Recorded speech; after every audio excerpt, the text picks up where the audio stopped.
Panoodin nyo to. Itong ginawa nung Mike Cervera na to at itong babae na to. Tapos apat sila dyan eh. Panoodin nyo. Anong masasabi nyo dyan sa mga yan? Utakinan to si Digo. Pitikin ko. Pinitik mo na? Ba't mo naman pinitik? Naku, masasaktan yung mga naniniwala sa karton. Grabe, oh. O, yung iba dinadasalan yan, boss man. Ay, ako, pinipitik ko lang yung itlog. O, yung iba pinapakain yan, oh. Ay, puta ko na, pinakain ko naman, ha. Grabe. Uy, huwag kayong ganyan, ha. Napanood nyo no? Antindi talaga. Ang babastos nila, di ba? Wala man lang kagalang-galang sa former president. Pinitik pa yung mga itlog-itlog, di ba? Pinagtatawanan, di ba? Kung ano ng mga pinagagawa. Oh. Pero kapag ka ang gumawa ng ganyan ay mga DDS, di ba? Anong sinasabi? Ang babastos, walang modo, mga obob, di ba? Ayan kaya, gawain ba yun ng matinong tao? Teka kuya, sasagutin kita dyan. Ha?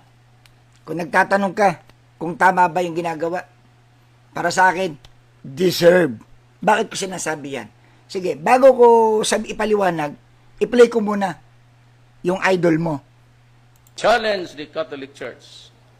You are full of shit. At mabaho rin kayong lahat. Who is this stupid God? Stupido talaga itong putang akong ganun. Paano ka maka-retreat na yung Diyos mo pinako sa cross? Nakakawala ng bilib. Ako ang Diyos tapos ipako mo ako? Putang ina. Sabi na sirado na ang diwi. Sino dadating? Si Pope. Gusto ko tawagan na. Pope, putang ina ka, umuwi ka na. Tinignan ko yung muka. Ina parang parang artista sa Amerika na maganda. Ina, kasayang nito. Ang napasok sa isip ko, ni-rape nila. Pinagpilahan nila na doon. No, bakit nagalit ako? Kasi ni-rape? No, oo. Isa rin yun. Pero, napakaganda. Dapat, ang mayor muna ang mauna. May drug addict tayo na presidente. Ngayon kuya, alam mo na kung ba't ko nasabing deserve. Yan ang problema sa inyong mga DDS. Pag ibinabalik sa inyo yung mga pinagagawa ninyo, galit na galit kayo, nasasaktan kayo.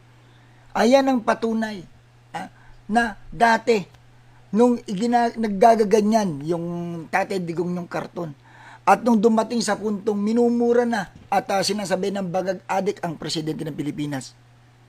Take note, kasalukuyang presidente ng Pilipinas, binabastos, binabalahura, sinabihan magnanakaw, dinamay ang pamilya, sinabihan kidnapper ang asawa, nagtatawa na kayo, nagpapalakpakan kayo, pati sa kalusugan ng Pangulo.